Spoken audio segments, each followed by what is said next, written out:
खुश रहने का एक ही तरीका है, हमेशा खुश रहना चाहते हो उसका एक ही तरीका है। मान लो ये दिन आखिरी है तुम्हारी जिंदगी का, इसके लिए स्टोरी मैंने आज के लाइव में भी सुनाया था, कल भी सुनाया था, लेकिन अभी बहुत सारे लोग नए होंगे, फिर सुना देता हूँ। साउथ इंडिया में एक फिल्म डायरेक्टर है, उस फिल्म डायरेक्टर को एक कैरेक्टर पे कहानी बनानी थी। ये वो कैरेक्टर हो जिसको फांसी दी जा रही हो, फांसी के बाद वो मरने वाला हो। वो बेसिकली रियल एक्सपीरियंस चाहता था, वो जानना चाहता था कि फांसी जिसको लग रही होती है उसमें फीलिंग कैसी होती है। तो बाहर से पता चल नहीं सकता भैया, क्योंकि मरने का एक्सपीरियंस एक ऐसा एक्सपीरियंस है जो जिंदगी में दोबारा नहीं हो सकता। मर गए दोबारा एक्सपीरियंस कहां से? तो उसने वहां के जेलर से बात करी, उसने बात करी भैया एक कैदी से मुझे मिलना है जिसको फांसी लगने वाली हो, उसका मैं एक्सपीरियंस जानना चाहता हूँ क्योंकि फिल्म बनाना है। तो वहां के जेलर रेडी होगा कि ठीक है 2 दिन बाद आ जाओ, एक ऐसा कैदी है जिसको फांसी लगने वाली है, उससे मिला देता हूँ मैं। तो डायरेक्टर पहुंचे और जेल के कंपार्टमेंट, वो कैदी के कंपार्टमेंट के बाहर जब उस कैदी को देखा तो डायरेक्टर शॉक हो गया, वो टेंशन में आ गया। वो सोचने लग गया ऐसा कैसे हो सकता भाई, ये तो हो ही नहीं सकता। ऐसा क्या देख लिया उसने देखा वो कैदी खुशी खुशी गाना गा रहा है, हंस रहा है, मुस्कुरा रहा है, अच्छी अच्छी एक्टिविटी कर रहा है, गाना गा रहा है, प्रभु के गुणगान गा रहा है, कभी कुछ गा रहा है, कोई कुछ कर रहा है, मतलब पूरी एक्टिविटी उसकी ऐसी लग रही है कि अभी भी उसकी शादी होने वाली है, इतना खुश वो दिख रहा है। तो डायरेक्टर समझे पगला गया, पागल है।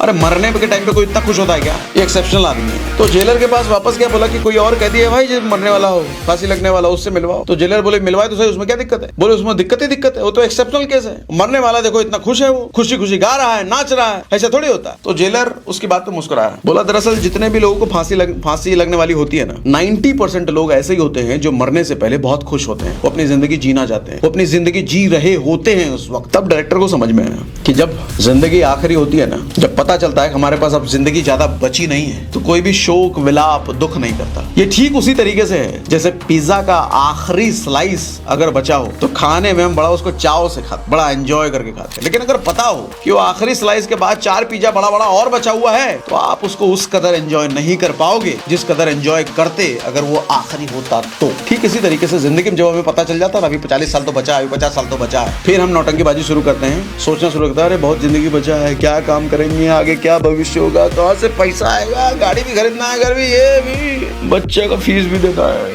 घर भी बनाना है, कहाँ से होगा ये सब पता नहीं, कैसे होगा।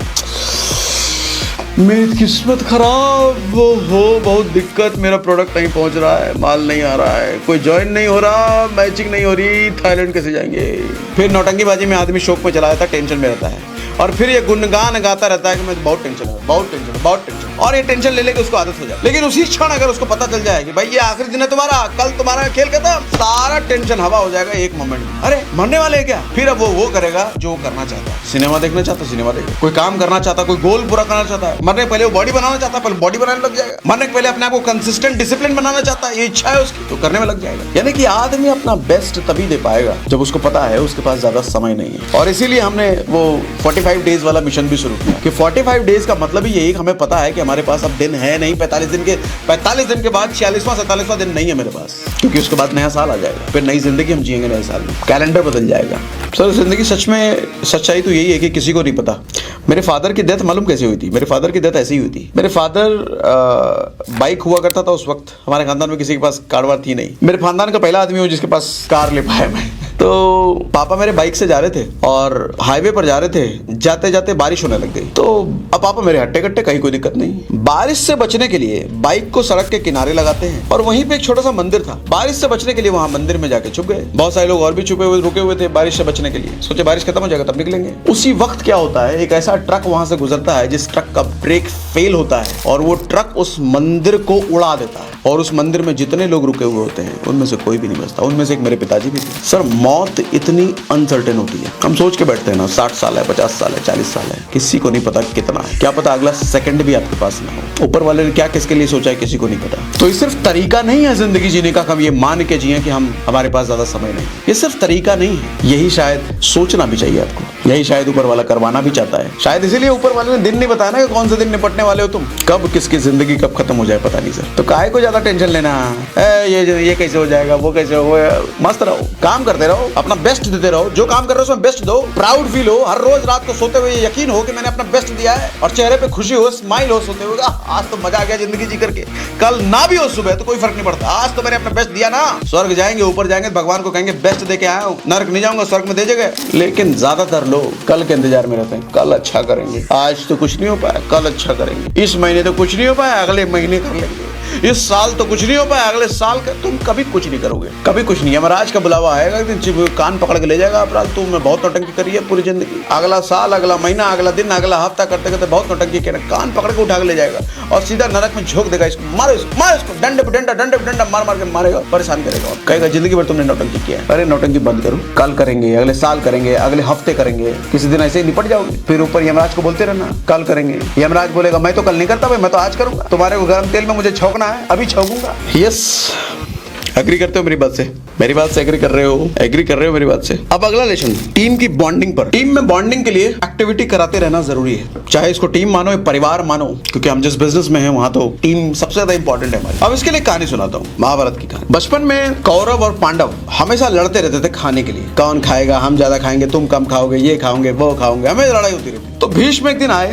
बोले एक काम करो, तुम्हारे नौटंकीबाजी परमानेंट बंद करता हूँ। भीष्म ने एक टास्क दिया सबको, बोले भाई तुम लोग को खाना खाना है ना, तो एक कंडीशन देता हूँ, उसी तरीके से खाना खाना पड़ेगा। अपने हाथ को टेढ़ा नहीं करना है, मतलब सीधा रख के खाना है। हम ऐसे खाते हैं ना, तो ऐसा टेढ़ा हो गया। अपने हाथ को टेढ़ा नहीं रखना है, सबको जिसको भी खाना खाना है अपने हाथ को सीधा रख के खाएगा। अब ऐसे रख के आप कैसे खाओगे?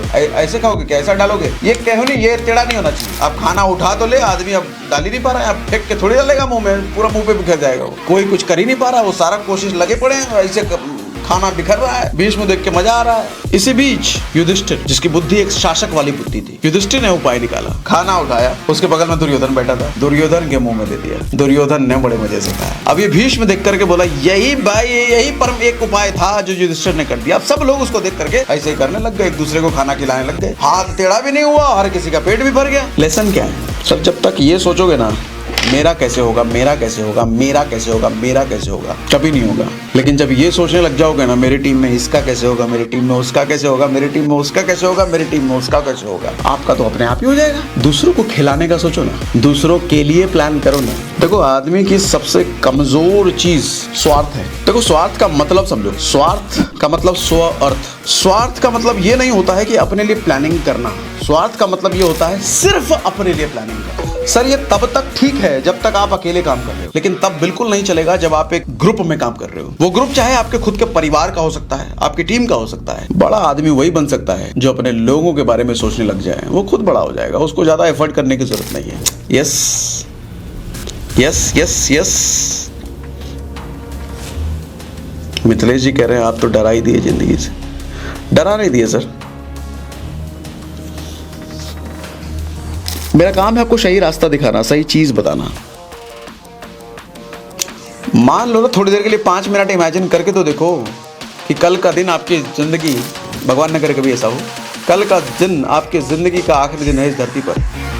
5 मिनट ये इमेजिन करके देखो, विजुअलाइज करके देखो, सर एकदम से सारे दुख खत्म हो जाएंगे।